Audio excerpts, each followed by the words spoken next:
We continue our coverage of a story EWTN News Nightly has been following. Two Christians in Finland are on trial for their beliefs. A former member of parliament and a Lutheran bishop were charged with hate crimes for publicly stating their thoughts on sexuality and marriage, including through tweeting a Bible verse. A verdict is expected in March.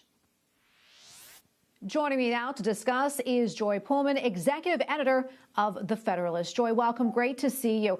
Let's talk a little bit more about this trial. I understand the Federalist recently interviewed both Paivi Rasanen as well as Bishop Juhana Pohjola, who are at the center of this trial. What did they have to say? One of the most surprising things to me, and also just really encouraging, has been they all talked about how surprising but gratifying it is that basically because of the very odd government prosecution for being Christians, so we have both freedom of speech and religion aspects, and it's a very unusual case. It's really the farthest that these laws have ever been pushed to persecute really a religious, statement. So amid this really weird case, one of the top things that they said to me that I didn't expect was it's given them a massive platform to be able to quote the Bible and talk about Christian beliefs to the entire world. The charge that is being used against both Paivi, a member of parliament in Finland, and Bishop Juhana.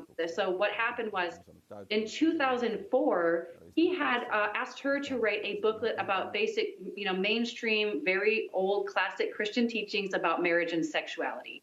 And so she did that, and it was a really tiny booklet. I understand they told me, printed maybe a couple of hundred times, and it's almost 20 years old. But now that the case has really targeted both of them, they've been charged for writing and publishing that booklet. That booklet has been translated in languages. It's been to basically every continent on the globe, all the way to, Asia, to Africa, all of Europe, and the United States.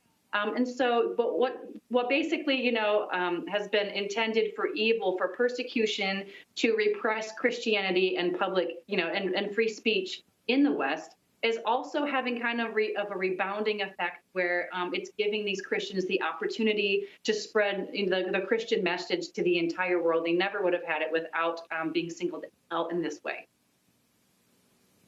Wow, that's incredible. And Joy, for those who may not be all that familiar with this case, what is it that was said that could possibly violate Finland's hate crime law?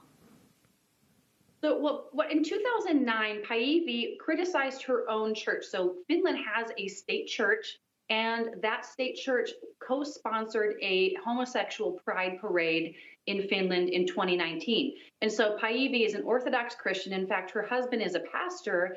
And she told me, she prayed about it and then decided to tweet a picture of Bible verses that, very clearly show that is against what the Bible teaches is Orthodox Christian belief. The Bible teaches that real marriage is between one man and one woman for their entire lives. So Paivi put these Bible verses on Twitter, and she was complained about to Finland's top prosecutor.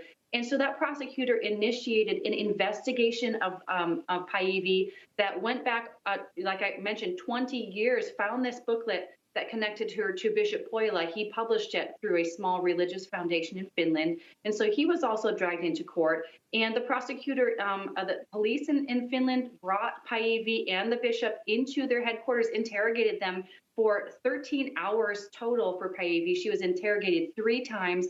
Really directly, she and the bishop told me the interrogations were not about the law. They were not about secular matters, which is usually the case. They were literally being put on trial for their faith and asked very detailed theological questions. And the same thing happened when they were finally brought into trial for the same reason this spring. People who were in person at the trial that I interviewed, lawyers about who were helping with this case, told me that it was like a modern-day Inquisition or heresy or blasphemy trial. It was really putting Christianity on trial, and that's never been done in Europe in exactly this way. So it's an unprecedented use of government power to prosecute people directly for their religious beliefs. Joy, we have less than 30 seconds left, but really quickly, what's the big takeaway from this case, and how do you expect things to kind of play out? So I guess the takeaway is, no matter what happens, God protects his own and uses all things for his own good. But that doesn't mean that it is a good thing that we're at risk of losing these crucial freedoms that we have across the entire West.